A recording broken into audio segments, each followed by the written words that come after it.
Good day to you and welcome to the show. On this week's episode, we are going to be having a discussion mainly about what the hell Tom is wearing on his face, his hand, and his head, followed by lots of other chat about actions today. That's what I want to talk about. And what do actions speak louder than? Words. That's right. That's right. So what I am doing today is I knew that me and Greg came to me the other day and said, I want to do a show about this. And I was like, I genuinely love this sort of thing. It's one of my favorite things that I do is, you know, I have mild process addiction. So creating these things and these processes to try and simplify my life and get rid of monotonous actions and repetitive stuff. I absolutely love creating these Photoshop actions. So I have come in my full retouching outfit, Capture One hat, anti-blue light glasses, sexy Zen Slabs gloves. So, and Zen Slabs, if you're watching, why couldn't you just make a normal glove?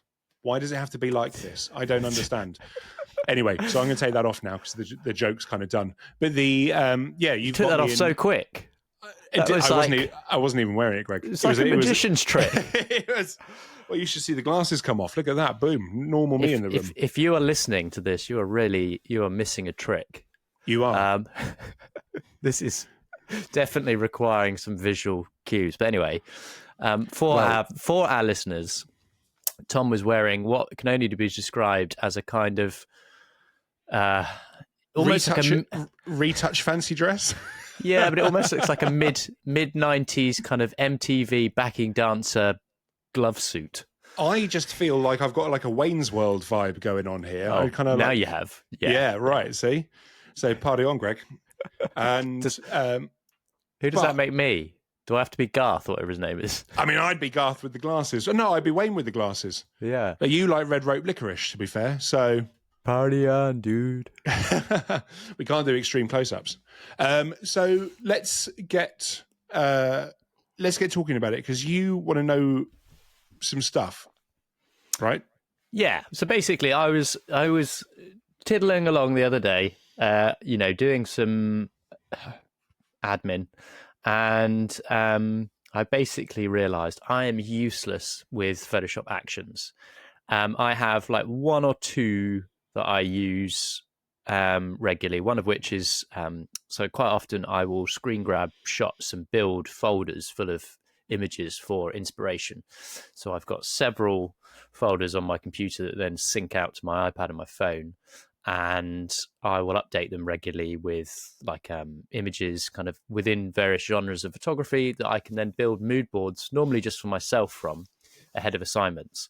So if I'm, get an assignment come in, really get excited about how I can start building up the visual side of the story in my head and what I'm going to be wanting to capture when I'm on the job, I will build a mood board. And invariably that is based off loads of work that I've seen other photographers, cinematographers, films, artwork, paintings, anything like that, anything visual.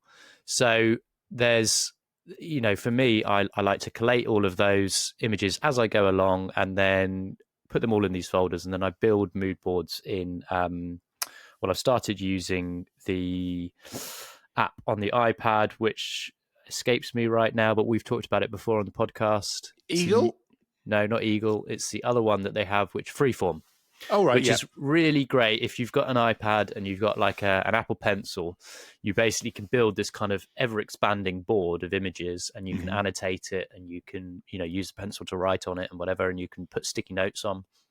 So I can build I build various sections of images. So there'll be a section here that will be like this element of the story that I want to tell, and these are my visual references. And then there'll be another section over here, which will be, visual references and blah, blah, blah. And then I might have some notes, and then I might write a shot list on the sticky notes and stuff and just have that.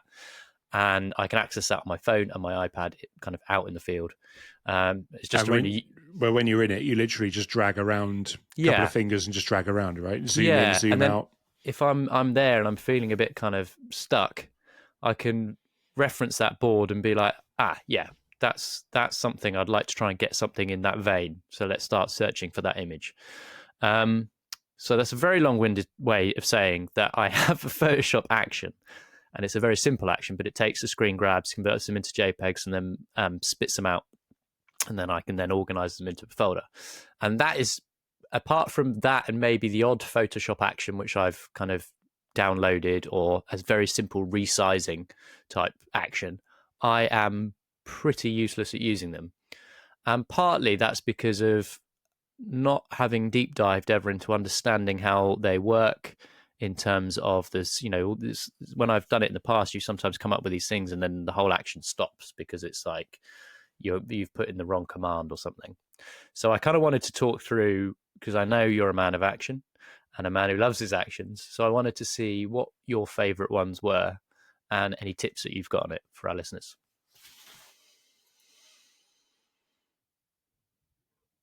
And I can't hear you. How about now? Yes. Yeah, I did. I sneezed and I didn't unmute my mic because that's a pro move. So quickly, I'd like to before I get into the action talk, I would like to quickly say you are able to save your screenshots as JPEGs. Yes. Right. Okay. Cool. So Didn't know that. Yeah. How'd you do that? That's a very good point. Off the top of my head, I actually can't remember, but I have my screenshots saving as JPEGs. And I seem to remember it's a fairly... we will look it up and put it in the show notes. So we will. Let me quickly look it up. Quickly, JPEG Mac. Yes. It's... you might have to do a code in the terminal, like a line of terminal code. But it's fairly straightforward. And it's easy enough to do, but that would save you a trip, like a trip into Photoshop, for example. Secondly, let's get started on the actions things. I would like to start off by explaining, obviously, what actions are, because I would imagine most people are going to know what actions are, but if you don't know what actions are, they are basically macros, system macros within Photoshop to automate tasks. So if you are finding yourself doing a lot of batch resizing, or if you find yourself having to quite often do a lot of the same thing in Photoshop, the likelihood is that you can probably automate it, albeit to a point. So for me, I have almost everything automated in Photoshop apart from the actual work, if that makes sense. So all the admin, all the setting up of files, everything like that, that's done automatically for me via actions. That I've spent the past 15 years building this set of actions, which are time savers. That's purely what actions are. So, and I have them separated out into groups. And everything I do when I have things separated out into orders or groups is done by color. So, and I go with the rainbow color because everybody knows the order of the color in the rainbow and the prism of light and everything like that. So everything I start with is red. Sing us the tune. I'm not going to, but my favorite version is red and yellow and... Oh, that song. Yeah. No, I thought you were going to say Somewhere Over the Rainbow. But the... so I have the actions on the left-hand side of my retouch screen in Photoshop, and they are beautifully organized in colors, so I know exactly where I am. Here's a very quick question for you, because I have some in colors and then the rest not, and I couldn't work out the other day how you actually add the color to it. So you double click in the action stage when you're building it? No, you can do it after. Basically, how do you have your actions? Because there's two views in the action palette. Mode. Well, button mode most of the time, yeah. Yeah, so button mode, if people haven't discovered button mode, it basically enables you to do one-click action actioning. You can basically start an action going literally just by clicking. They stop. You don't have to kind of click on them and hit play or double click or command. I think it's command click. I don't know. I've not used that method forever. But you are not then able to edit the actions until you come out of button mode. So if you come out of button mode, double click on the action, it will bring up the little info panel about it where you are able to specify shortcuts, keyboard shortcuts. You are also able to specify the action color. So when you're in button mode, everything will be, it'll shown as the color of the action that you have it. Okay, so I'm going to do this live as we go, because I think Hmm. it's also, if our listeners are kind of sat there, it might make sense to open up Photoshop. Just open up a blank document, Sure. and get your actions panel up. So I am no longer in button mode, Hmm. and if I click on an action, it doesn't. If I double click on the actual action itself, what am I looking to do to actually change the color? You will double tap on it, and you will get a window that says Action Options, and then down at the bottom of that window, it is a. I do not get that action options when I double click on them. Are you double clicking on the top line of? Have you Yes, compressed? the compressed. Yeah. Okay, well then select the action you want to edit. Hmm. Hit the hamburger mode, the hamburger thing right up at the top, and then you go down to Action Options if you're not getting it with double click. Hamburger thing. So yeah, at the top of the window, top of the actions panel, you'll have Yep. a little menu icon. Hit that Oh, I see. and go down to Action Options, and Aha. then you have. Um, Oh, yes, and there you can add your color. So you can rename it. You can put a function key. Um, you can save where it's set into your default actions or anything, and you can also add your color. yes, that is Hmm. correct. Fantastic. Okay. Quickly, because we have people watching this live for the first time ever. We have viewers who are from our WhatsApp group. Hello, everyone who is watching the show live. So we have got real-time questions coming in, so it might jump a little bit. But James has pointed out that on, I think, the latest or the second latest version of the Mac OS, you are also able, using quick actions in the Finder, to convert files to various formats, and you can right click and convert them to JPEG right there from the Finder. Anyway, sorry, back to the actions. Right. Well, that's good to go. We're getting kind of actual feedback as we go. It's amazing. There we go. So yeah, so action options is where you will specify the colors. And so for me, a big thing is to have it all really nicely laid out. The nicer it is laid out, obviously, the prettier it looks, but obviously also the easier it becomes. The more and more you use them, you know exactly where the actions are. And actually, I don't really use the action palette anymore. It's there because I always will just go to it in, if my Stream Deck is having a moment or there's some stuff that I don't have mapped on the Stream Deck, but everything else is mapped to a Photoshop profile on the Stream Deck. So I have a Photoshop profile, I have a Capture One profile. And so whenever I activate that app, so if I'm working in Photoshop, the Stream Deck automatically changes and brings up all my Photoshop buttons. Or if I go into Capture One, it brings up all the Capture One buttons. Hmm. So it's the Stream Deck's amazing for that, because you're then able to get all these beautiful actions at the tip of your fingers Yeah. as soon as you go into the software. You don't have to change anything about. So it's And really, really good. for those that don't have Stream Deck, there's obviously the Loop Deck, and we recently saw that Logitech have brought out their own version of a Stream Deck and a Puck. And if you're a Zen Labs user, there's also obviously their Puck, which I still haven't got around to programming properly. Yeah. But I'm guessing you could do a similar thing with that in Photoshop and set the buttons up to Yeah. have actions. So Yeah, because what you do is you just program it to a keyboard shortcut, and then you in the action options in Photoshop, you specify whether it's going to be Command Alt F10 or right. whatever, and you're able to. The keyboard, I will say, the keyboard shortcuts in that panel is quite limited. You're not able to specify any keyboard shortcut, which I really would like, but you are able to set an F key with various modifiers, so it is possible to do unique scripting for it or unique shortcuts for it. What would you say was your most used shortcut? Not your most developed, because we've discussed before your layers one for retouching, but say what would be your most used one? It could be really boring, but it might be an absolute time saver for people.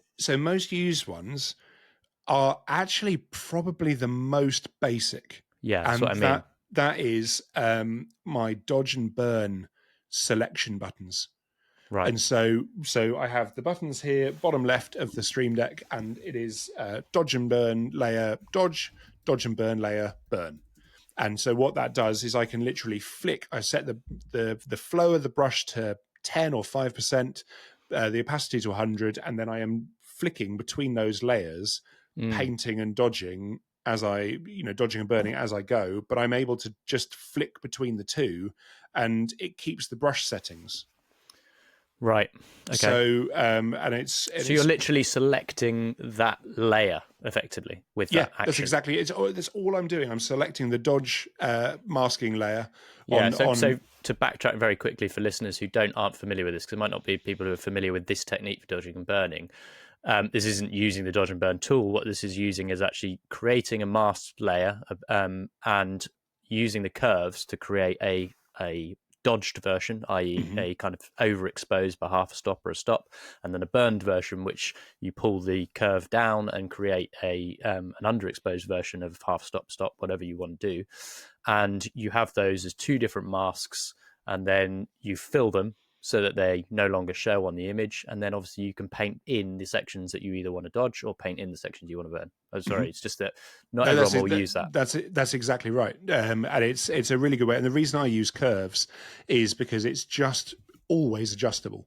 Yes. You can always just fix that or just change that, or if that's too much, bring it down. And because you really want to have your brush kind of like 10% max really for those in terms of capacity and flow and stuff. There is another technique that I've learned over the years as well, where you can paint things in.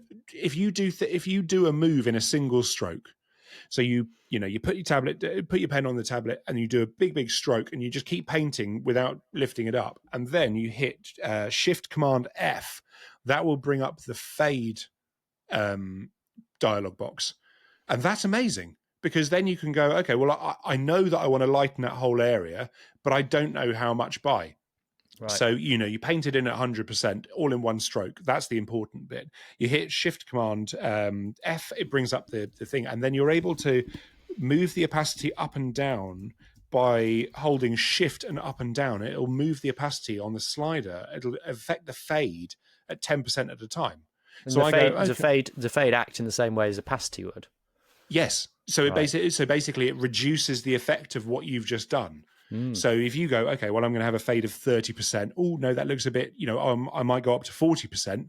Well, boom, there you go. And then that just saves a bit of time of painting that in, realizing you've gone too far, going back. So for me on like big swathes, especially non-delicate stuff, I will quite often do that.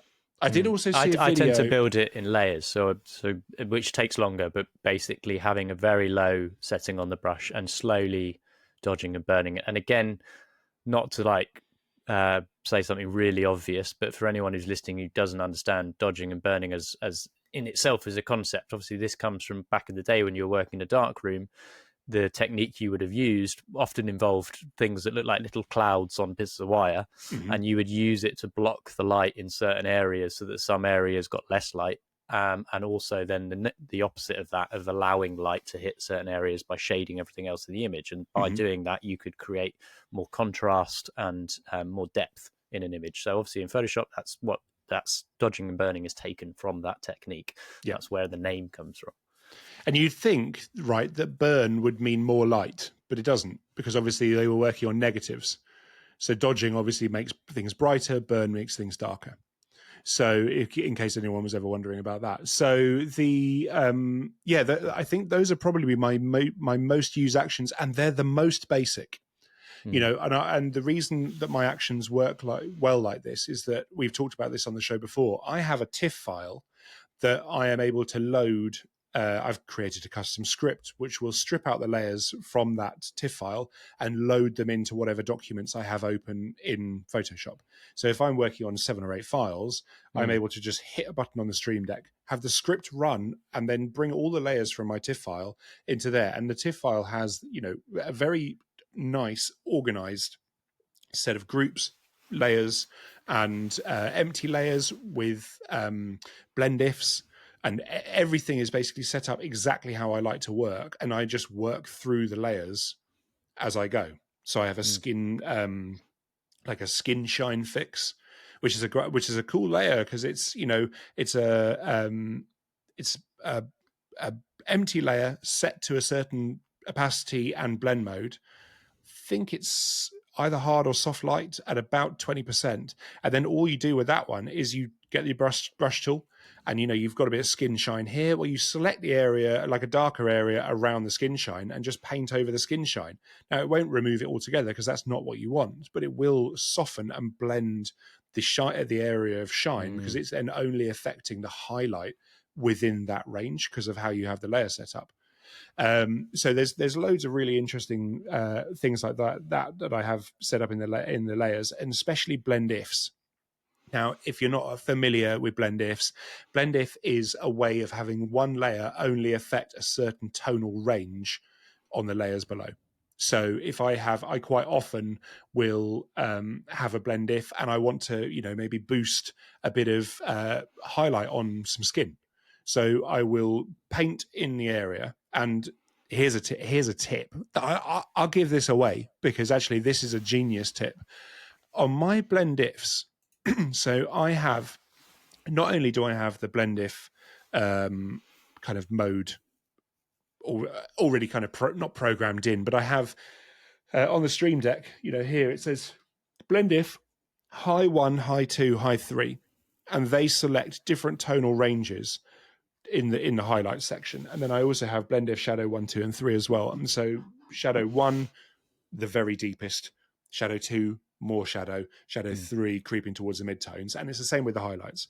But say, for example, I want to boost someone's skin, or I want to kind of affect, just the highlight on their skin. Well, the way I do it is I have the layer, I have like a skin boost or like a highlight adjustment layer, and I'll paint that in over their face. Now, here's the tip. And when I learned this, it changed how I worked with blend if straight away, like instantly. And it's so basic, but I don't really ever see anyone doing it. So I was just like, right, okay, fine. I'll pass this on gratis from me to you guys. I have color overlay turned on the layer. Right? Sounds like such a basic thing, but when you see it in action, you'll be like, oh damn, why didn't I think of that? And so it means that when you paint the layer and you are affecting a certain range, the color, I have bright pink for highlight and a bright green for shadows. So I can then instantly see and get feedback straight away within Photoshop completely natively of how much tonal range is being affected by the blend if movement. Because unless you do that, blend if is just blind, and you can only then see the effect of the curves layer or whatever that you're affecting. Where if you have the color as the color overlay turned on, you then obviously, when you've found your correct tonal range, you obviously just in the layers palette, because you don't have to open up the layer and go into the options, you can literally turn it off from within the layer palette. But that honestly saves me so much time going in and just being like, okay, well, that's the tonal range I want to affect. Boom, got it. Great. And instant feedback as well. And something so simple. Wow. I mean, for me, I probably do a lot less retouching in general because of the nature of my work. Means that the retouching is not as important. You're shooting a lot of celebrity portraiture, and there's a lot of detail in those shots. For me, I tend to grade, and then I will work on final images, and on commercial work, obviously, I'll do retouching, but quite often will outsource it as well if I need to. So apart from the layers one, what other actions are there that come to mind that you use a lot? I've created a background cleaning action. Now, I know there's AI apps that can do this, but I've had this one for years, and it's really basic. It's one of the first things I do when I'm working on a colorama shot. I'll go through and I'll extend the colorama background and crop out any of the frame or any stands or anything like that, and make it just a pure seamless. And then often, I'm sure you've had, there's footprints on the seamless and stuff like that. Well, I've created an action that duplicates the layer, then brings up the median panel. And so with the median panel, you can then take that to 50, 60, 70, all the way to 100, whatever. And it will blur it'll blur the shot, and it'll blur the background till it all becomes one color. but it will maintain the tonal differences across. So it'll get rid of the median's clever because it gets rid of the little scratches, and then it blurs in like a really interesting way. And so what I do then is I get the background to where I'm happy with it. Sometimes you do have to play with the opacity of the layer a little bit. But then, because I've duplicated the layer, I then go back down onto the base layer, select my subject, and then create a mask on the new background layer, and then I paint around the edge of the subject to get all the loose hairs and stuff like that the mask might have missed. And then you end up having a really good looking, pretty clean backdrop. Yeah. Do you then add noise back into it? Depending on how it looks and depending if I've played with the opacity and stuff, I would always add a bit of noise. And if you don't know why we add a bit of noise, when the computer and when Photoshop generates and does things like median and stuff like that, it's so clean that all of our images have a certain extent of noise within them. So what I do is I zoom in to 300 or 400% at the edge of where where I said I painted the mask in on the edges, and then I will zoom in, and then you will see a definitive line, and then you can basically just nudge the noise up on the noise slider. It's very basic: filter, add noise, and then I have my settings that I like, and you just nudge the size up and down until it matches. Voila, it looks really good. Yeah. I mean, the thing is, I've got 50 actions here, maybe a few, maybe 40, but it's all to do with. I also have a I said that obviously I have the document that all the things get loaded into. I also have a bit of a workflow in Photoshop, so when I open up images, I will just make myself a cup of tea and let it run. And it will go, the action there is it will equalize skin tone. It will make a selection of the subject. If there's sky in the shot, it'll make a selection of the sky. And that basically, the reason I do that is I then save those selections automatically within the action. And then when I open the file up again, it's, nothing's selected, nothing's changed. But it means that when I hit my select subject button on my Stream Deck, it's not having to do the processing to select the subject. It is loading the selection that's already been made while I was off having a wee or making myself a cup of tea, right? And so, or weeing in your tea, or weeing in my tea. I've stopped doing that. That was a weird part of my life, but it does mean you and your fads. But it does, it really speeds up when I'm working on the computer. I don't want to be. I get distracted very easily. I noticed. Well, what's that? No, I get distracted so easily. So if I then have suddenly got like a progress bar coming up that's relatively slow, I'll suddenly learn how to, do something else, or I'll, I'll order, huge amounts of paracord for zip pulls. No, honestly, look, I've made hundreds of zip pulls when I've been on waiting for processing to happen and stuff like that. I can't judge. Up there, I've got out of camera shot. There is some big metal drawers, like old toolers, like a workshop tooling drawers, and about 4 or 5 of them are just crammed full of bunches of paracord. Because years ago, I bought a parachute on eBay, not to go parachuting.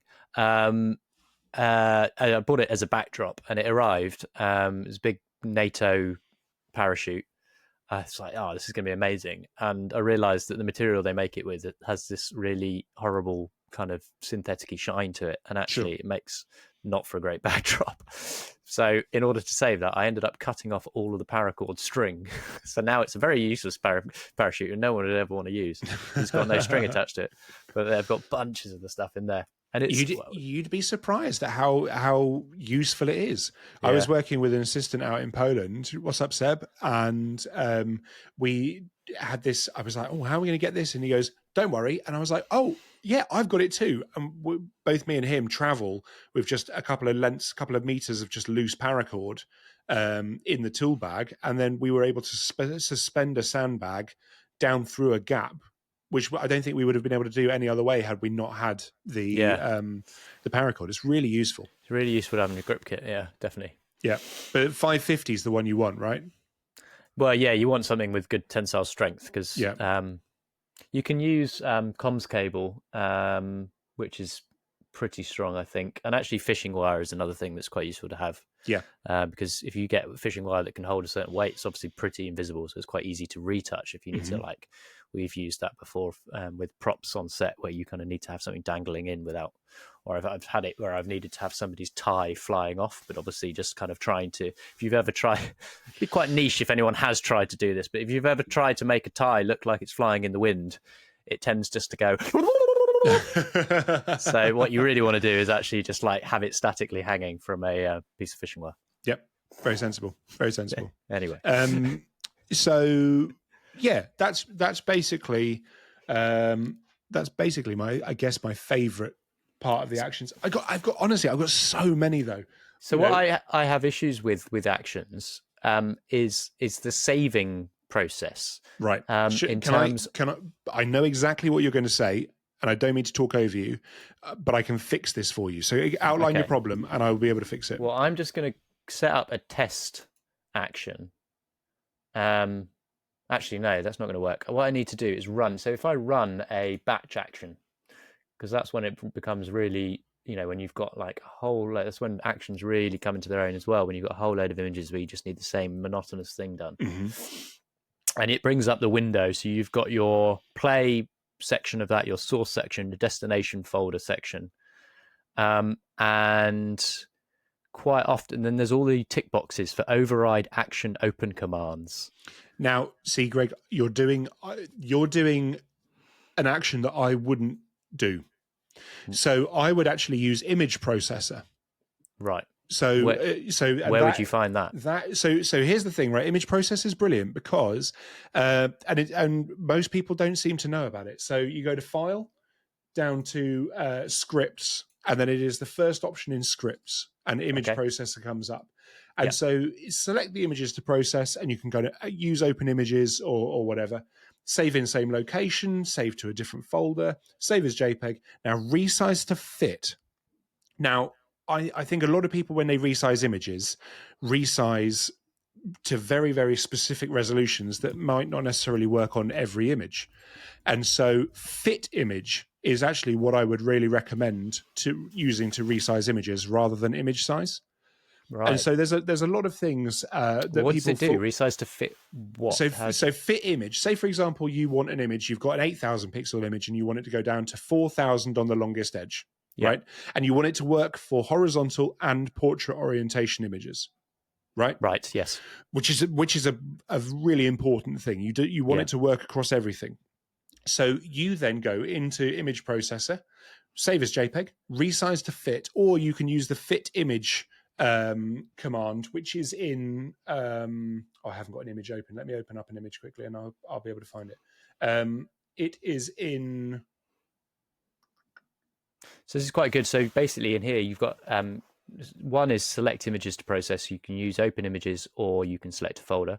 The next section 2, is select location to save the process file. So you save in the same location, keep folder structure, or select a folder. And then number 3, you've got file type. So you can save it as a JPEG. You can convert the profile to sRGB. You can control the quality. And then you've got your resize to fit, or you've got underneath that, you've got width, how many pixels, height, how many pixels. You've also got the option to save it as a PSD and save it as a TIFF.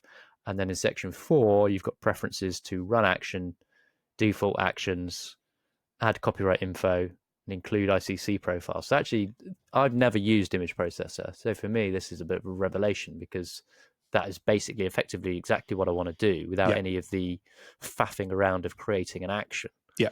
Well, I'm fairly certain you can create actions using and you can record in image. Section 4, run action.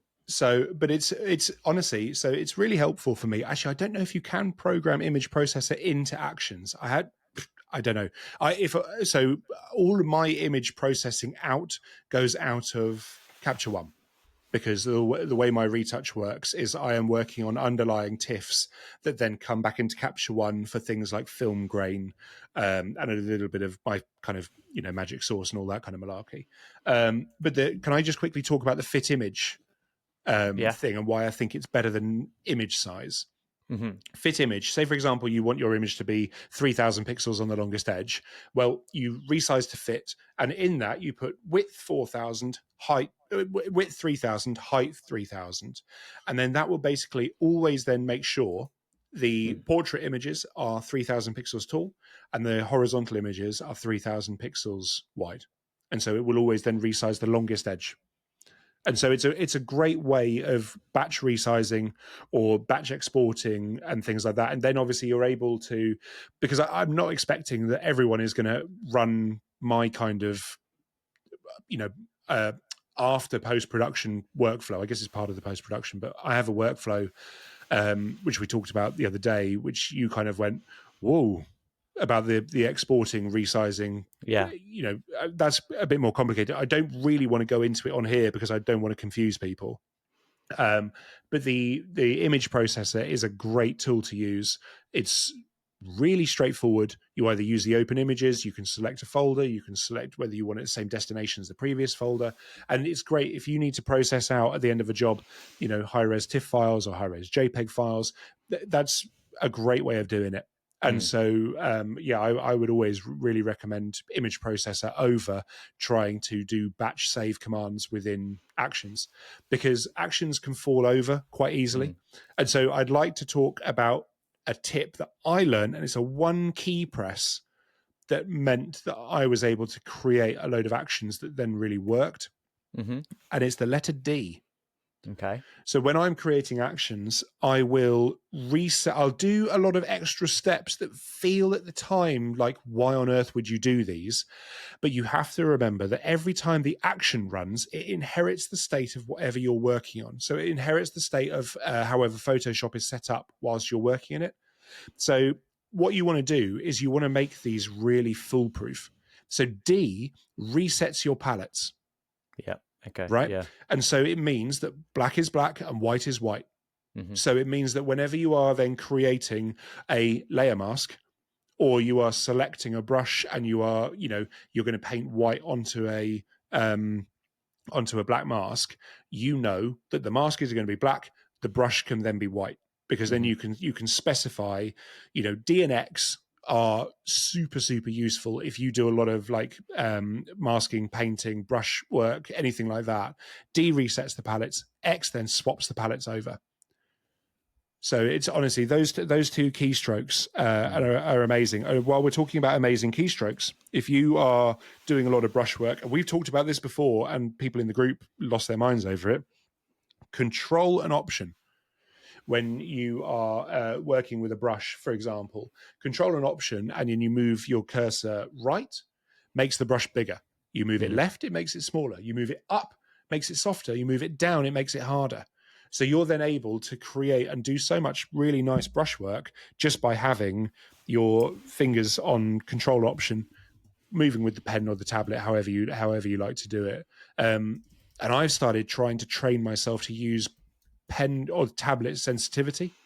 So, and I'm getting, it doesn't take long. So I'm now getting pretty good with that, and that's made a big difference in the amount of time I'm having to change brush size. Anyway, as you can tell, I really quite like doing my post work, and I'm quite enthusiastic about it. But it's things like this, though, that you can create all these things that really speed up all your Out of workflow. interest, have you set up your ZenLabs puck yet?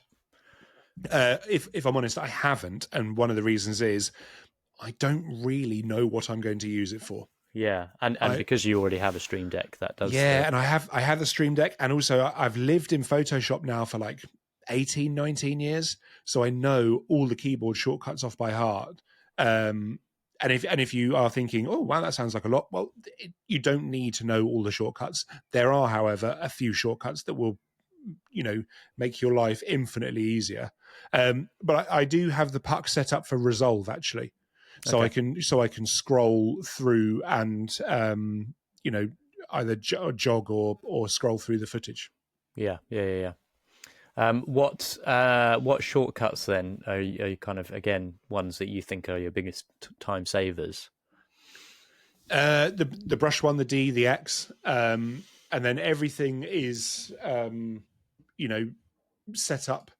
Just trying to think. I have one cool tip is the Photoshop toolbar has got loads of tools in it that you will never need Yeah. ever. You just won't need them. They won't fit your workflow. You won't need that. Like, I don't use the dodge and burn tools in the Photoshop toolbar, right? Yeah. So I've got rid of them. So literally all I have in their place is the sponge tool, which I Yeah. sometimes use, very rarely. Mm. If you don't know what the sponge tool does, it kind of either add or remove saturation of a particular area. But because I work non-destructively with layer masks, I rarely, if ever, use it. But you are able to customize the toolbar in Photoshop, so you can drag out tools to a different area that you don't use very much. And what that happens is, say, for example, you're selecting a healing tool, and you're hitting J. You might then cycle through. You might have the magic brush tool, the healing brush tool, and the patch tool, right? Yeah. But you've got rid of the other healing brush tool, the spot. You would probably get rid of the healing brush tool rather than the spot healing brush. But regardless, so you just press J 3 times now instead of 4 to cycle through all the modes. It also stops you accidentally selecting a tool that you don't want to use. So I've gone through and I've got rid of all the tools that I don't use. So now it is kind of 1 or 2 tools to a tab, and that's sped everything up a lot. Yeah. Okay, that's a good thing people can easily action. Yeah, and then just organizing your window as well, like however you have it, however you like it set up. In the top right here of my screen, I have a little adjustments panel, so I'm able to create, levels, curves, selective color, hue, saturation. I have a button there that will bring me coffee. And then below that, I have the properties window. So that's, for me, is really important because it always means I can see what it is that I'm doing. And then underneath that, I have a really big layers window. And I tend to work on images. I've just shot a Christmas campaign for a well-known brand. The files in there, or one of the files, ended up having 104 layers or something like that. It was over 100 layers.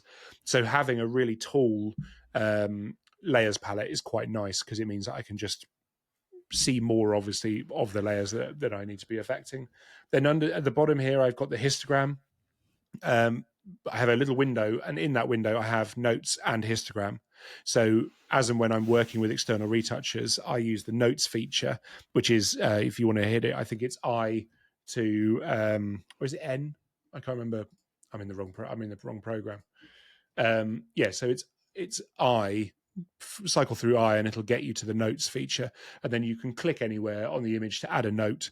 Your retoucher can then open it up and read the note. And I like working with retouchers, which is rare when I work with a retoucher, but when I send them the file, they're peppered with all these Photoshop notes, and I just ask them when they've actioned it to remove them. Right. So when the file comes back to me, it should just be ready, good to go. There should be no notes left in it. And then if I obviously want to compare, I have the original file that I sent with all the notes as well. Amazing. Yeah, I've not used the notes feature myself before, so that's again a great tip to kind of take away. Yeah, it's cool. I see a lot of people like just drawing on their images, and I'm like, yeah, cool if you want to do that, but it's quicker to do it. And obviously, I have a process for this.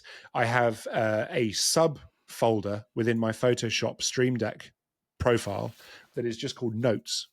And so when I hit Notes, it brings up skin, remove, extend, clean floor, creases, clean shirt, and then I have another couple underneath. And that basically just means that I hit on the face, hit face, and it will say, hello, please sort any blemishes. Please do not use this. And I have a retouch. I have an action that goes to my retoucher.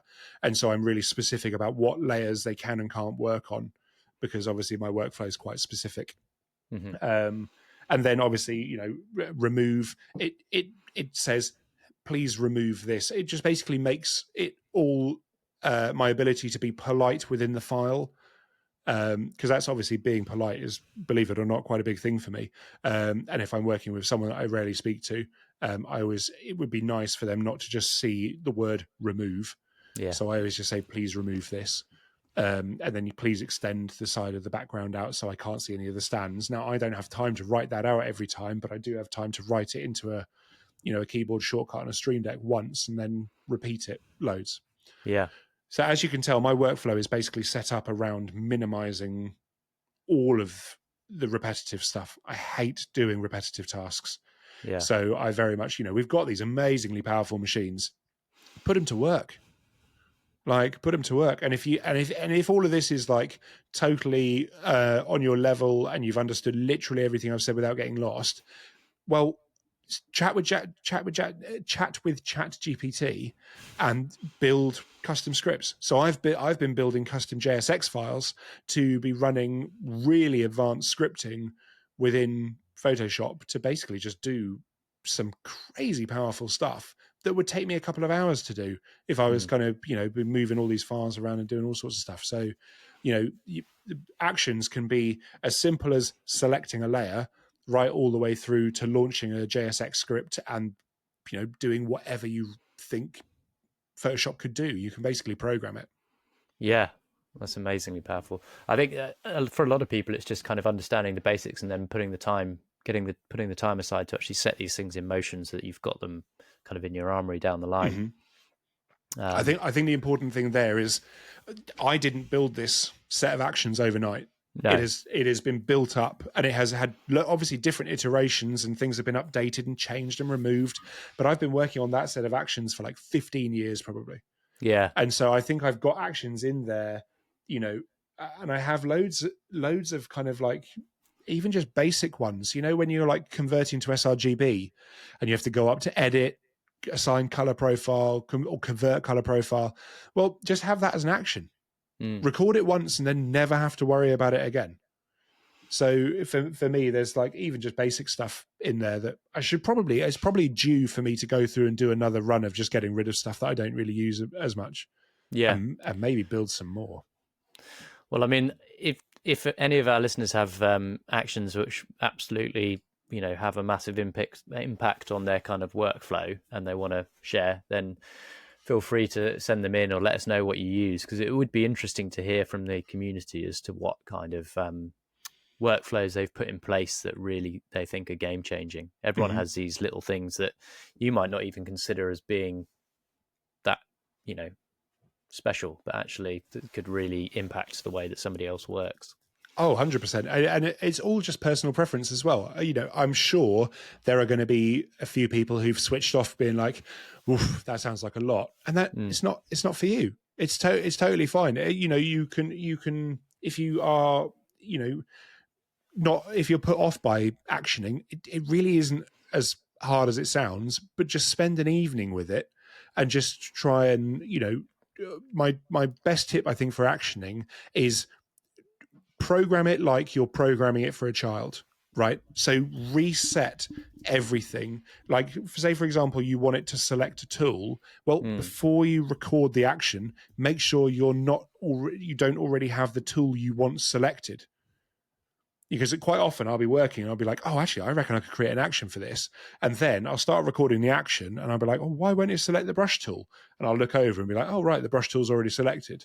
So I stop the action, I hit V, which obviously takes it to the select tool, and then keep recording the action. So when I hit B again, it will then select the brush tool. Yeah. Or sometimes I will build that into the action, because then I know it's going to be guaranteed that it'll be reset. Yeah, and you can obviously, as you're building the action, you can always go back a step. So if you're recording and you then make a mistake, you can stop the recording, delete the last action within the set of commands, start recording again. So it's not like you need to get it perfect each time, especially when you're building these complicated actions. You're going to have various stages to it, and you might make mistakes and have to stop and delete. Of course, but if you're creating a really complicated action that might involve some like manual input midway through, Photoshop's really clever with it. So you could didn't really get much sleep last night. I was thinking about actions. You can insert conditionals. You can insert stop items. So you can have it come up midway through the action and say, stop, Tom, you need to select a medium brush at this opacity and then brush on to these areas. So you can leave instructions for yourselves within the actions. You can then hit OK on that menu item, do the work, and then click the button again, and it will pick up the action from where you stopped it. You know, there's loads of little things that you can do with actions that I think people that maybe don't think about and stuff like that. And it's super powerful. So I love it. But then again, I run system macros across pretty much everything that I do, just because it just speeds up. And if anyone's wondering how I do it, Keyboard Maestro is what I use, or you can do it with Automator if you don't want another payment going out. Although Keyboard Maestro, I will say, is not a subscription. Yeah, it's a one-off, and it's not expensive. I can't even remember how much it is. It's either 15 or 50. I can't remember. So what do you use that for again? You've created everything. Yeah. So Keyboard Maestro. So I used to use Text Expander, which I probably have talked about on the right back at the beginning of the show. And Text Expander was cool. You would type in a keyboard shortcut, it would delete that keyboard shortcut and replace it with a bit of text that you'd already pre-written. So say, for example, I get a lot of students writing to me, and I'm obviously incredibly flattered. But I don't have that. Bluntly, I'm a father of two, and I'm busy. I don't have the time, and I run a podcast and everything. Co-run, sorry, apologies. But I just don't have the time to reply to every email with a really nice personal response. I just don't. So, but I do believe that I spend my life sending out emails that don't get replies.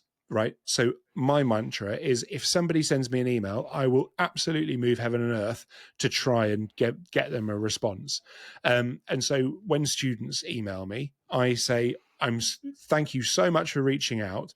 I am afraid that personally I don't have the time to respond to it, but I wish you the best with your studies. Here, however, is a bit of information I believe might be useful.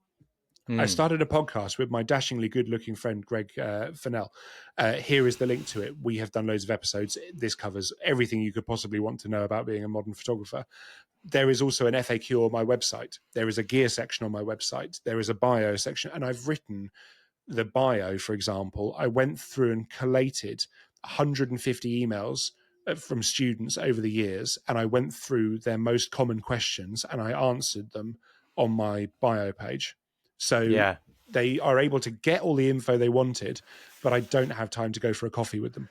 I totally stole that off you. When I redid my website at the beginning of the year, it was one thing I put in was a gear page and an FAQ page, because it is that thing of some of the stuff you get asked is quite generic, but it not to the person who's asking it. But having you would be giving that advice out a lot of times, saying this is a really good resource, check this out, blah blah blah, and some things can just be answered that way. So. Yeah, I think that is a really good thing to have, and a good thing to be able to point people towards. Well, also, it makes me feel a bit better that they're not probably getting the reply they hoped for, but they are getting a reply with as much information as I can give out.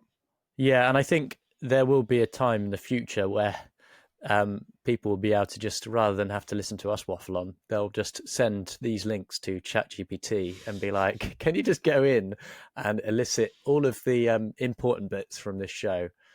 And then, it'll be like that scene in Short Circuit where he reads books. Oh, Johnny Five. Love that. Yeah, that's how I read books. That's a classic film, actually, to be fair. But yeah, it's got some questionable bits in it when you watch it back. Does it? Okay, Yes. So I've not watched it since I was like 9. Yeah, there's some definitely some bits in there you wouldn't get away with these days. Oh, really? Okay, right. Not one for me now, I don't think. Then No. Fair enough. Appreciate that. Back in the day, it was a fun film to watch as a kid, but I just remember it being. Oh, hang on. Am I getting confused? Am I thinking about Batteries Not Included? Batteries Not Included is a great film. Yeah, that's the one with the little robots. But Johnny Five was kind of a similar era, right? But okay, so Batteries Not Included.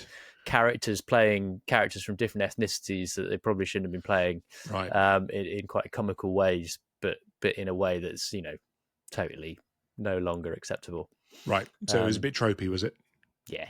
Okay.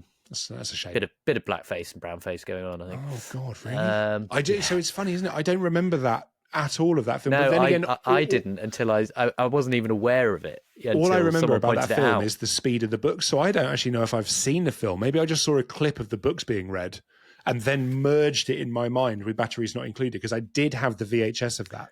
Well, it had that actor that was in all the police academies. He was in so many of those films. He was in Look Who's Talking. I can't remember what his name is. He was massive in the 80s. Okay. He was one of the main. He was one of the main characters in Johnny Five. Oh right. Whatever it was. Short Circuit. Short Circuit. Yeah. Anyway, I think I prefer Batteries Not Included. Wonderful film. I remember that being really sweet. Anyway, I feel like we've been derailed slightly. So let's talk about actions again. No, go back to Keyboard Maestro. I replaced Text Expander with it. Text Expander went to a subscription model, and I was just like, actually, it's not worth it. Yeah, for me to be paying. If you're listening to this and going, God, I am sick of subscriptions. We're with you. I pay so much in subscriptions, and I understand there is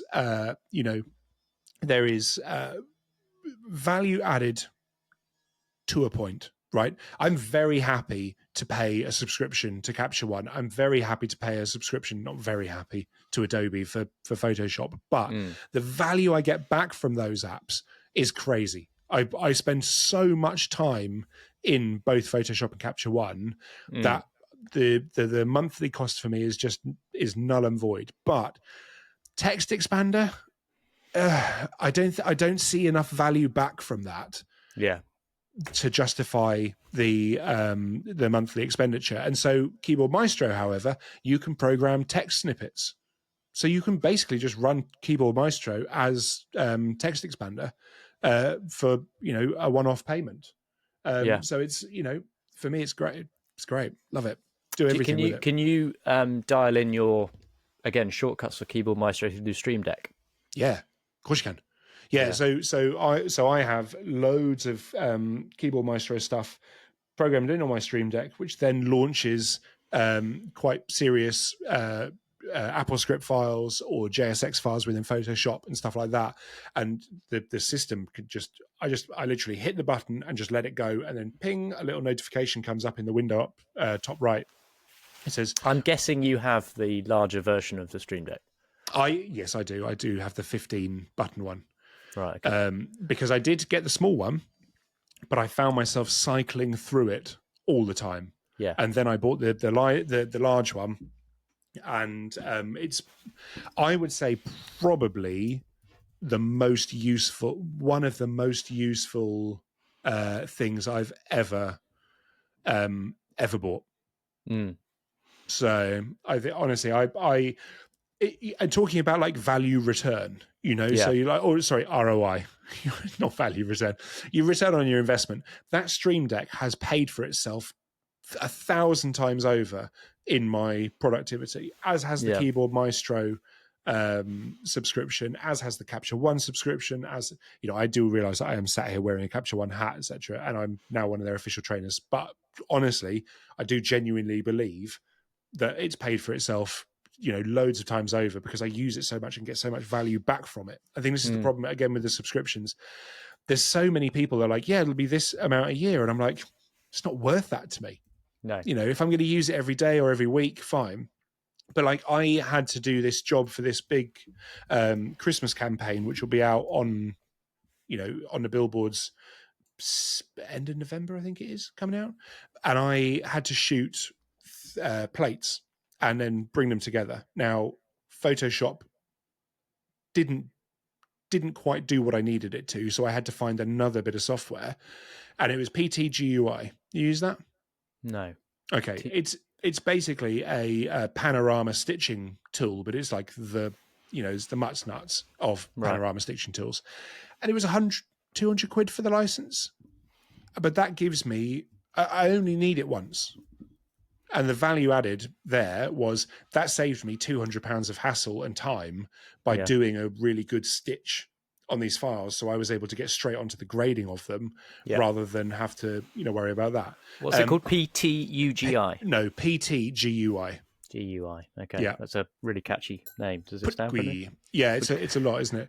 But the it's for me, it's really anything now that I buy has to pay me back. Yeah. And that's now how I look at everything. I look at subscriptions that way. I look at Coffee. equipment purchases, coffee, exactly. But it has to pay me back. And if it's not going to pay me back, or if I'm not only going to use it once or twice, it doesn't get bought. God, I am so dull now compared to how I was. Right. You probably have more savings. Oh yeah, no, I do a little. But it's the reason I love Photoshop Actions is they have saved me so much time, and it's the same thing with Keyboard Maestro and the Stream Deck as well. Those three things for me have been absolutely golden and key to how I work and save time in post production. Oh, I should give a shout out to a piece of software called Hazel, which I know we've covered before. Hazel and Script Editor, and Hazel's cool because you can have it watching a folder. So, yes. Greg, for example, going back to the very beginning of the show, if you can remember back that far, and you were saying that you would screenshot things which would end up on your desktop, and then you would manually convert them to JPEG, and then you'd manually move them to a folder that would sync to iCloud. Well, they'd be saved to a folder, and then I'd run an action that would take them from that folder and save them as a JPEG in another folder, which I would then manually have to sort them into, right, that's going into the travel folder, that's going into the portraits folder, that's going into the whatever folder. What if, devil's advocate here, what if, for example, you had Hazel set up so it was watching your desktop, and when a screenshot landed on your desktop, it goes, oh, a screenshot's landing on the desktop. I know what to do with this. I'm going to convert it to JPEG. I'm going to upload it to a gallery in his Photos app, which is images to sort. And that happened automatically just by making the screenshot. That would be good, though it'd just be full of memes and WhatsApp conversations and but you can but stuff I sent to you going, how'd you do this? How'd you do this? Just screenshots of Resolve. Yeah.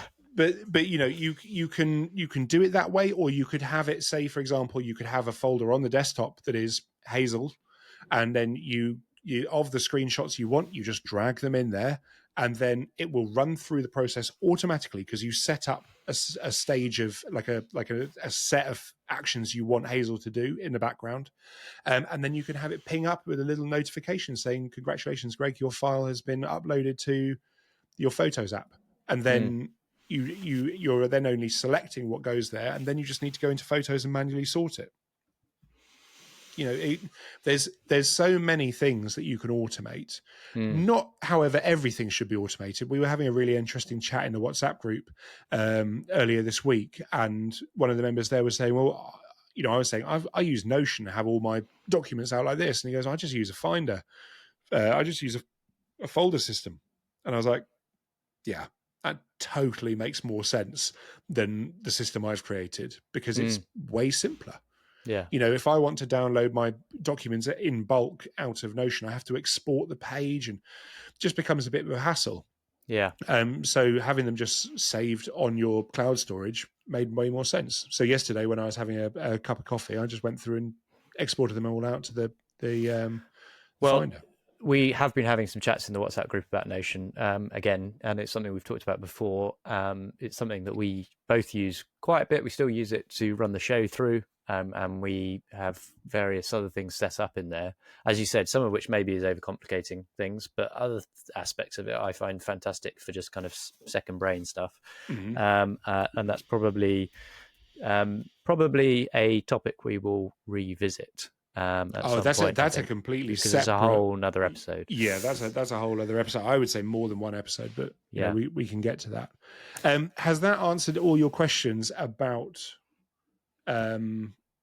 actions. I think it has for now. I think what would be interesting is if we have any listeners who have specific questions, and this is definitely a topic that we can revisit. I, for one, am inspired to go off and, when I have some spare time, set up some actions. There's definitely some things I've learned. As ever, if you have been following along and we've been talking at a bit of a rate of knots, then you can find the information. We'll link to the stuff that we talked about in the show notes, to outside software, and I shall also try and find some YouTube tutorials for actions which kind of talk people through the basics, and link to them in the show notes. So if you're watching on YouTube, they will be below in the information below. If you are listening to us on Apple Podcasts, then just go to the show notes side of things and you'll find them there. Can I also just say before we sign this off, we do this on every show. So what's your Desert Island book? No. With actions, it's really important to not get disheartened, because, when you start out actioning, you will get frustrated. You will want to throw your computer at a wall.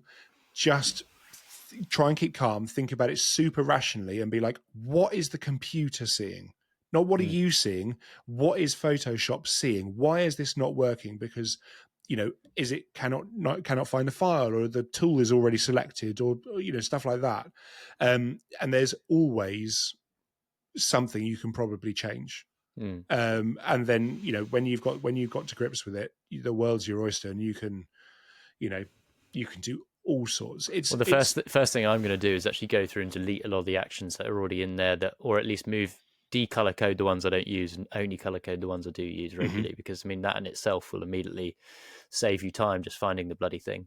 Yep. So it's little things like that. Plus also the ones that you aren't going to color code, that you don't then use all the time, put them in alphabetical order. So you then know, right, okay, I need a background action, right? Background, boom, done like that. Yeah. So it's there's so many little things. As long as you're just really organized, all of this stuff can just speed your workflow up, 1,000,000%. It's not 1,000,000%. That's maybe a bit over the top. It'll speed it up. We make promises we can't keep. Yeah. But yeah, so honestly, when I discovered actions, it changed how my post-production worked completely. It's, I'm now able to get through so much, and to a high quality as well. Yeah. Well, as ever, thank you guys, the listeners, for tuning in.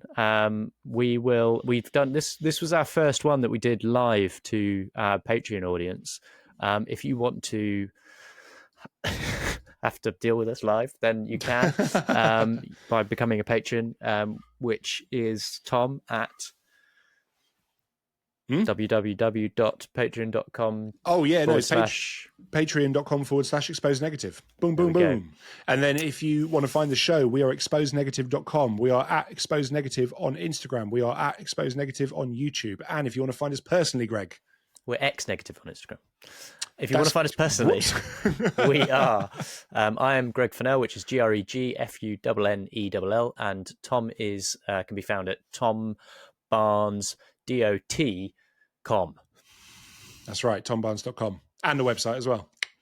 So, but yeah, you would have thought though, after 73 episodes, I would remember our Instagram handle. That's all right. That's all right. I'll get it in the neck as soon as we hang up. Cool. Well, listen, guys, thank you ever so much for listening, and catch you on the next one.